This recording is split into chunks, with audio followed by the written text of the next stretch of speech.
Pede-se a todas e a todos que observem posição de respeito para a execução do hino nacional.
Neste momento, a escritora Conceição Evaristo lerá os poemas Vozes Mulheres e, no meio do caminho, Deslizantes Águas, ambos de sua autoria.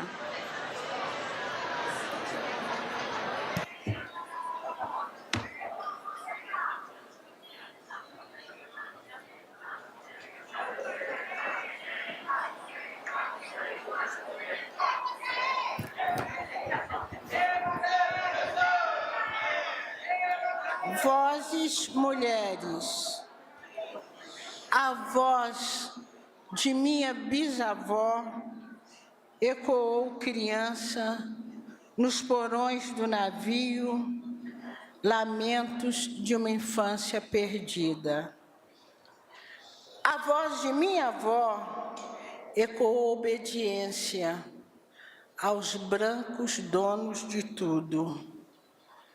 A voz de minha mãe ecoou baixinho, revolta, no fundo das cozinhas alheias, debaixo das trouxas, roupagem suja dos brancos, pelos caminhos empoeirados, rumo à favela. A minha voz ainda ecoa versos pleplecos, com rimas de sangue e fome. A voz de minha filha recolhe todas as nossas vozes, recolhe as vozes mudas, caladas, engasgadas nas gargantas.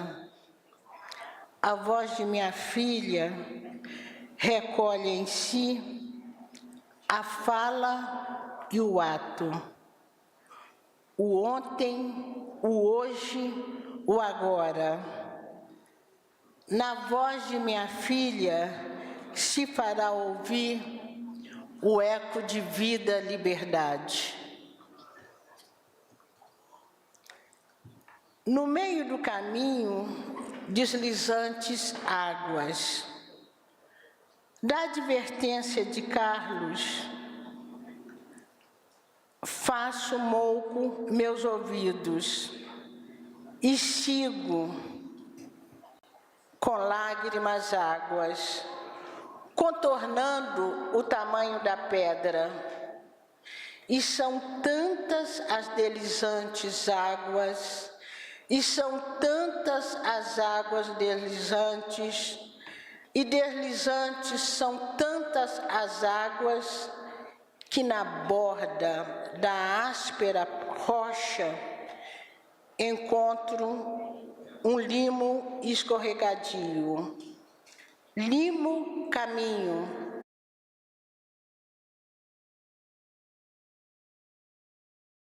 Os passos, passo a passo, e fundo outro caminho. Sigo o passo, passo a passo. Sigo e passo.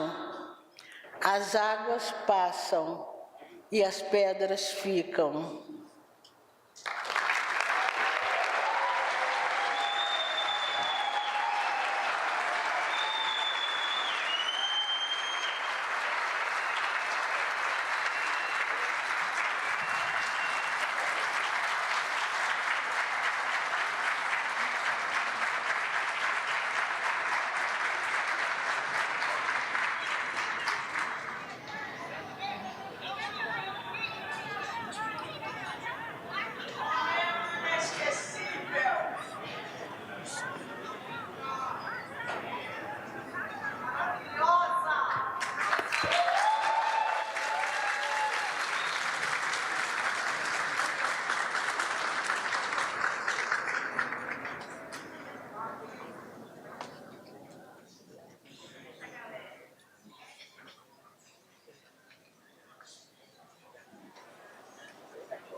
Senhoras e senhores, com a palavra, a ministra de Estado dos Direitos Humanos e Cidadania, Macaé Evaristo.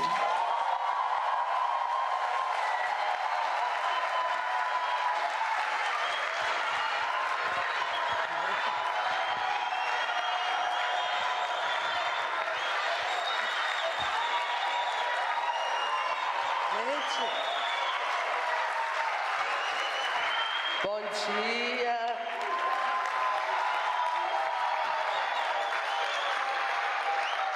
Bom dia, gente.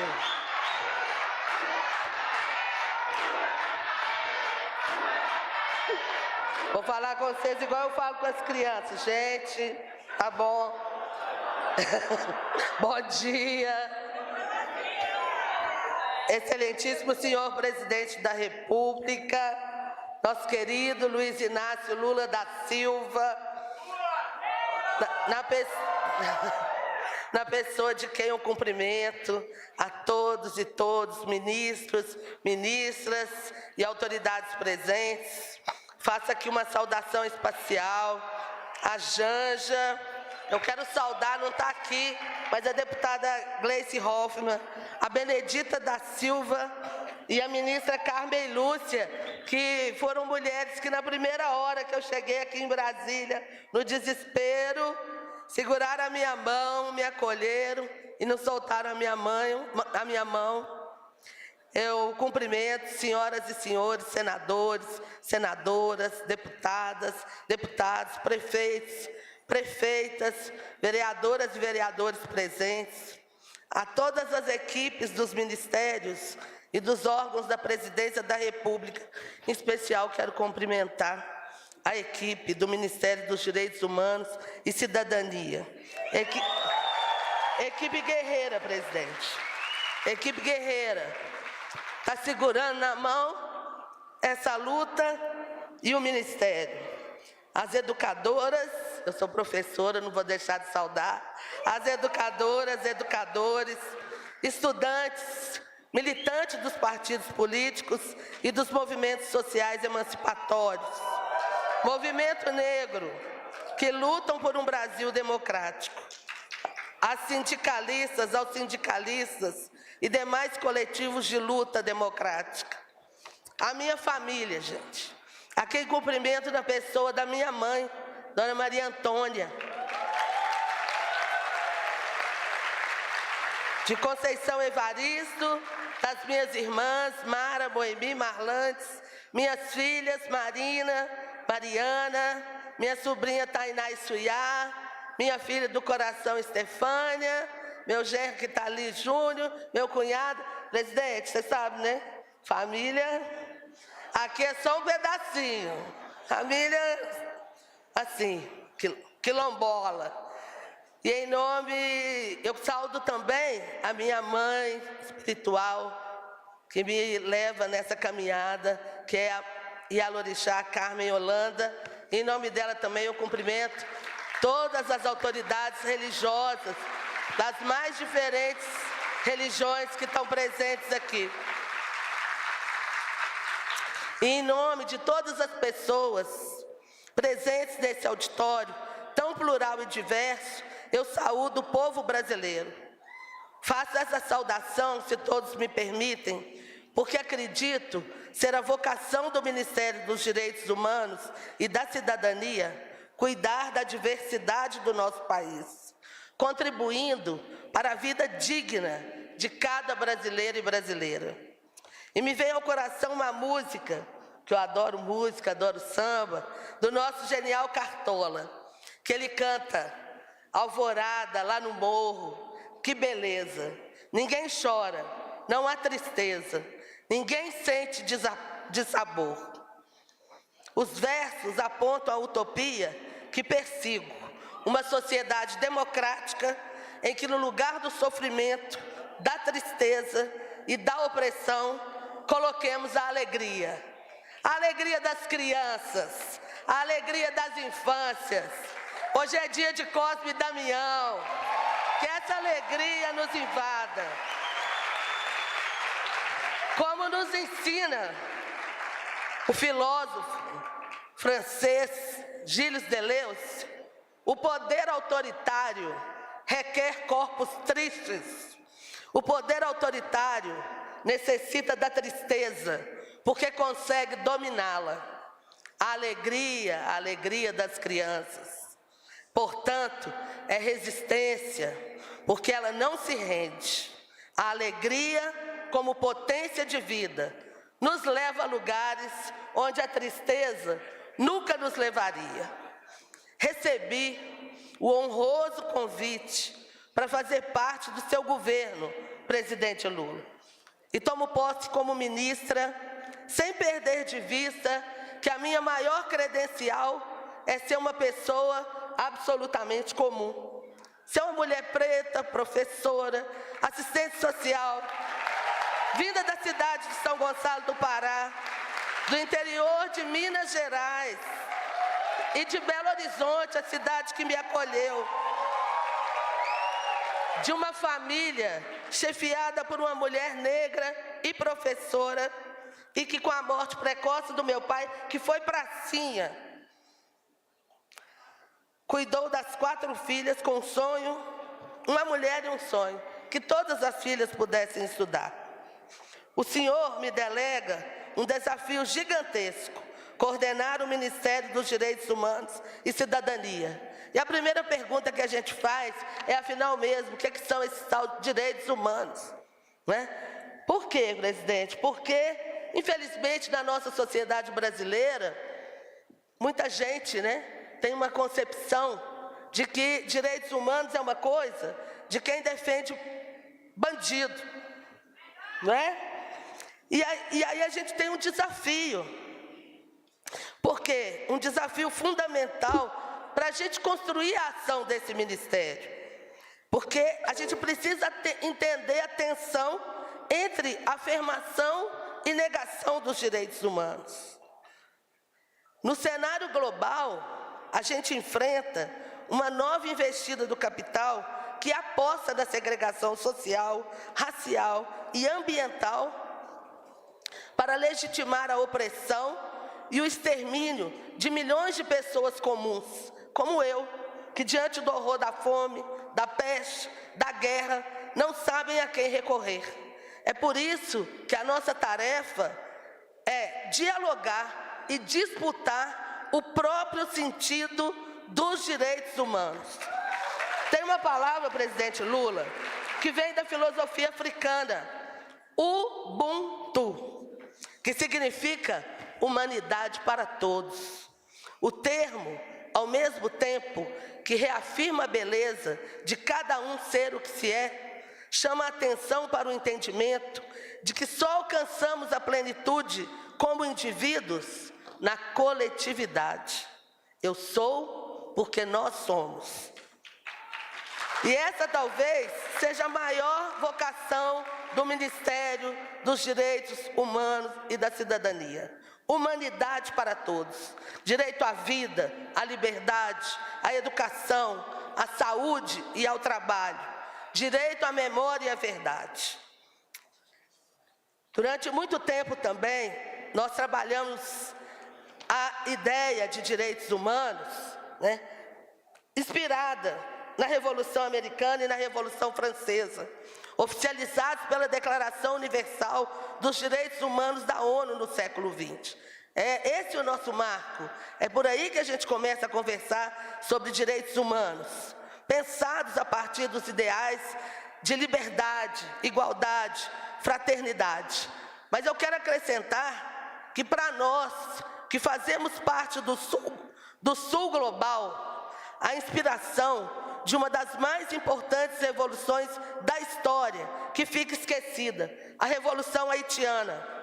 Ela foi a primeira, talvez, a única, que enfrentando justamente o exército francês, herdeiro daquela revolução, que conjugou a luta racial, republicana e anticolonial. E até hoje, o povo haitiano sofre as consequências desse desafio ao poder colonial. Nosso desafio no Brasil, ele segue praticamente o mesmo. Afirmamos um Estado e uma sociedade efetivamente republicana, com direitos iguais para todas as pessoas. Uma sociedade que supere a perversidade do racismo em todas as suas formas de legitimar a opressão e o extermínio de milhões. Uma sociedade que reconheça a potência dos saberes, vivências e experiências do nosso povo, de nossos ancestrais e de nossas comunidades tradicionais. Eu queria acrescentar também uma outra inspiração de busca de liberdade, igualdade de direitos. E essa é nossa, construída em terras brasileiras e exemplo para todos nós. O Quilombo de Palmares, considerado o maior quilombo das Américas, liderado por Zumbi e pela forte atuação de Acotirene e Dandara, mulheres de luta, foi uma das maiores e mais organizadas comunidades de resistência à escravidão, construída por nossos ancestrais africanos e africanas e seus descendentes do Brasil colonial. Por isso mesmo, é chamado de República de Palmares. Essas duas experiências do passado reverberam no presente das lutas das periferias, quilombos, aldeias indígenas, dos sem terras, dos sem teto, e devem nos guiar como inspiração à construção de um projeto de sociedade centrado na dignidade plena. O Nego Bispo já deixou a palavra. No dia em que os quilombos perderem o medo das favelas, que as favelas confiarem nos quilombos e se juntarem às aldeias, todos em confluência, o asfalto vai derreter. Portanto, o Ministério dos Direitos Humanos, dedicado a cuidar especialmente das pessoas mais vulneráveis do mundo social e estimular a convivência na diversidade. Implementar um plano de ação que tenha como premissa a valorização das potências das populações das periferias, favelas, comunidades urbanas e do campo, que pavimentam os caminhos de um futuro, de um Brasil sem fome, sem miséria, sem racismo, sem machismo, sem capacitismo, sem LGBTQI a mais fobia, sem etarismo, porque nós precisamos cuidar dos idosos. Para nós, direitos humanos não é um termo retórico. Ele só tem sentido se for materializado na vida cotidiana das pessoas comuns, como eu e como muitos que vieram aqui me dar um abraço nesse dia. Precisamos criar políticas que estimulem a convivência, a solidariedade e, acima de tudo, o cuidado mútuo e comunitário. Nesse sentido, eu queria trazer aqui uma ideia, a ideia da família. Eu pensei muito, presidente, onde é que a gente precisa amarrar isso? Porque eu quero dialogar especialmente, eu vou dizer, com a população brasileira, aquela que para ela parece que essa palavra direitos humanos parece não fazer sentido nenhum, né? E aí eu pensei muito que num segmento da sociedade, que são mulheres mulheres empobrecidas, mulheres negras, as mulheres chefes de família, que é o maior recorte da nossa população. E o que é que para a gente faz sentido, né? Nesse sentido, para nós faz sentido as nossas famílias, em suas diferentes formas, porque a gente precisa sentar nas nossas famílias. A gente quer casa, a gente quer que nossas crianças não passem fome, a gente quer acesso à educação, a gente quer ter a unidade de saúde funcionando bem.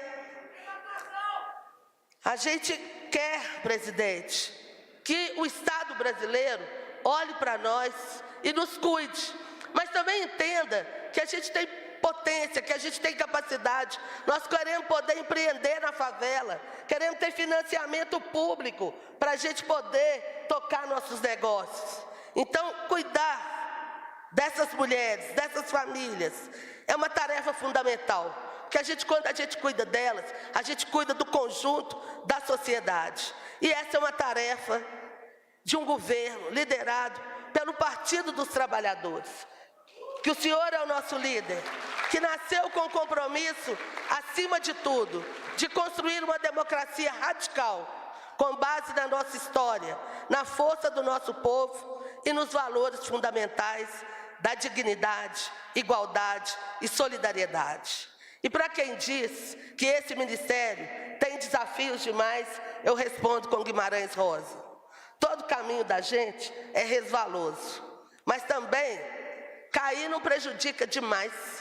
A gente levanta, a gente sobe e a gente volta. O Ministério dos Direitos Humanos e Cidadania está de pé, está vivo. Temos tarefas concretas e muita coisa por fazer.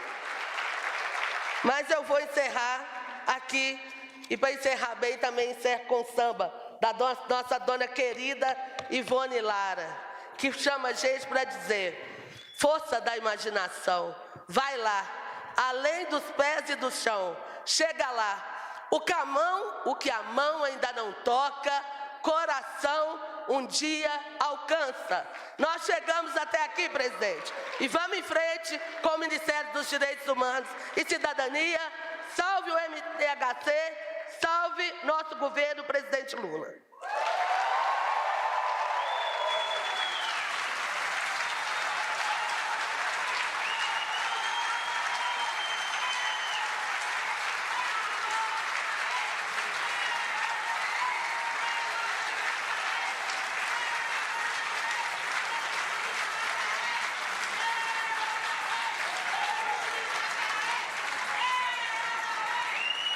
Está encerrada a cerimônia. Pede-se a todas e a todos que aguardem em seus lugares.